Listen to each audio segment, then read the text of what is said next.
السلام عليكم ورحمة الله وبركاته كلانتي وعن كسو دواذا درسي عصب وكمدا دروستي كبحيسي duxi24.com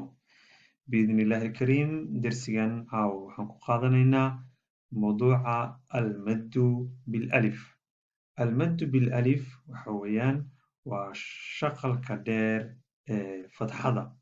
مركا وحويان المد بالألف با هدي لغو دارو ألف لغو دارو waxay noqonaysaa baa waa shaqal dheer marka ba haddii fatxa lagu daro waa shaqal gaaban marka waxaan soo qaadanay duruustii hore kusoo qaadanay qaanuun tanaasub alxarakaat qaanuunka u degan sida ay xarakooyinka iskugu habboon yihiin shaqalka gaaban iyo shaqalka dheer fatxada kasrada iyo damada qaabkee loo dheereeyaa oo looga dhigi karaa muxuu ahaa mad looga dhigi karaa marka saddex xaraf ee muxuu ahaa alif iyo alwaaw iyo alyaa ayaan soo qaadanay waxaan dhahnay marka fatxada waxaa ku habboon alif kasradan waxaa ku habboon yaa damadan waxaa ku habboon waaw caawa marka waxaan qaadanaynaa maanta darsigan waxaan ku qaadanaya almaddu bilalif madka markii yani maaragtay alif lagu dheeraynayo marka baa oo fatxo wadata haddii lagu daro alif lagu daro waxay noqonaysaa baa waxay la mid tahay ba oo lagu daray a waxay la mid tahay baa marka xeerkan ayaan maaragtay isticmaalaysaa alifka marka waxaa weeyaan waxaa loo yiraahdaa waa alif madiya marka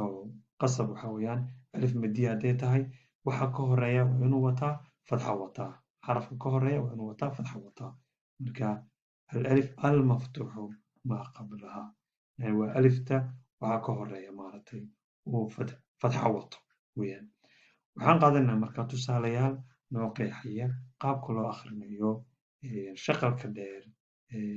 almaddu bilalif baa tusaale ahaan baa alif ayaa lagu dheereeyey marka waxaa la dhahayaa baa ra baraka baraka تاجر تاجر تاجر صابر صبر جاوز جاوز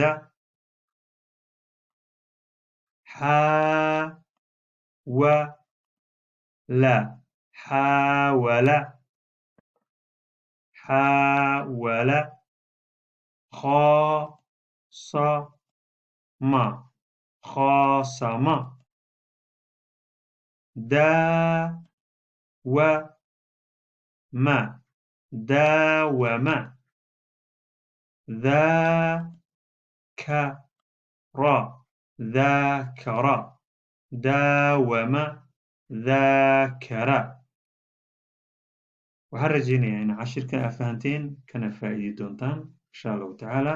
tusaalooyin inta ka badan waxaad ka helaynaa kitaabkeena mucallim alqira'a alcarabiya halkaas ayaa insha allahu tacaala tusaalooyin badan oo kale ka helaynaa website-kana insha allahu tacaala iyo channelkeenana waxaan soo gelin doonaa duruus kale oo insha allah dheeraad ah oo sii qeexi doona casharadii dhammaan aan soo qaadanay oo dhan insha allahu tacaala marka جزاكم الله خيرا والسلام عليكم ورحمة الله وبركاته